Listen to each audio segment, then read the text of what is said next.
Lafim-baovao hafa tanteraka kosa indray natomboka androany ary aharitra 2 andro ny atrikasa karakarain'ny ministeran'ny angovo sy ny solika hoentina akana hevitra amin'ireo famolavolana politika vaovao zany angovo zany entina ihany koa antsina ny paikady entina mampandroso ny sehatry ny angovo eto amintsika.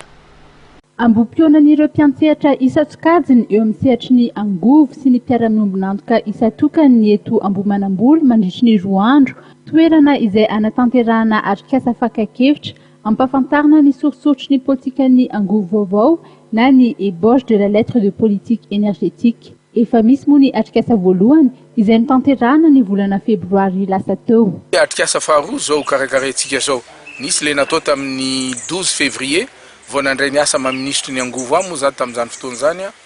dia efa nisy karazana hoe ébauche de stratégie nivolavolain'ny expert ny zay vatsiny consultant ny Union européenne andaniny dia ny expert malagasy ankilany dia le draft ny politique énergétique zay no dinena mandritry ny 2 andro eto amin'ny hôtel Le Inzy ny antenaina dia ny ananatsika sorotrasa mazava afana manentana ny secteur de l'énergie araka le scénario anankitelo vao natsidika teo misy moa tena mampanantena atsika ny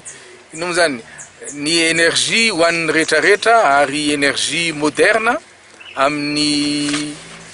taona 30 tsorina aloha fa tena ambitieux be le izy zany hoe ilana ezaka goavana be mihitsy ny saika natratra an'le izy ny firenena ohatra zao Vietnam araka nitatsika teo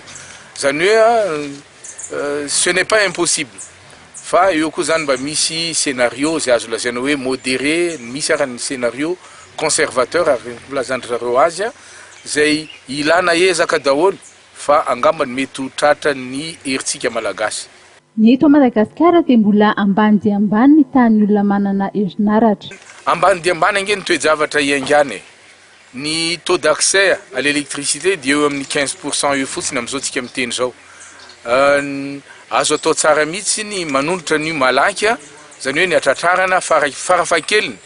ny 30% en 2020-2030 na koa azo atao koa raha ohatra ka miankina amin'ny hoentimanana koa nge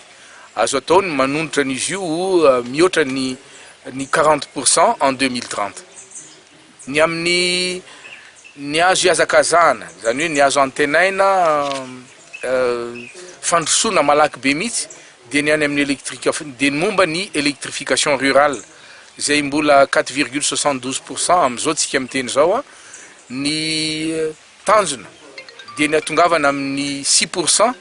hatramin'ny faran'ny taona zao ary manomboka eo dia iazakazantsika le izy satria nilaza ny fahavononany hanampy atsika ny Union européenne ary koa ny GIZ zany hoe ny fiaramiasa amin'ny Allemand moa zany. Raha pitsy moa no ifarana ny atrikasa, izy ny fehi-kevitra ivoaka hoentina manatsara ny soritsorotry ny politikan'ny angovo vaovao mba hananana fijery mitovy ho an'ny fampandrosoana maharitry ny sehatry ny angovo izay hanome tosika ihany koa ny fampiarana ireo lahara-pahamehan'ny gouvernemanta eo amin'izay sehatra izay miantomboka amin'ny foiezaka hatramin'ny lavitrezaka.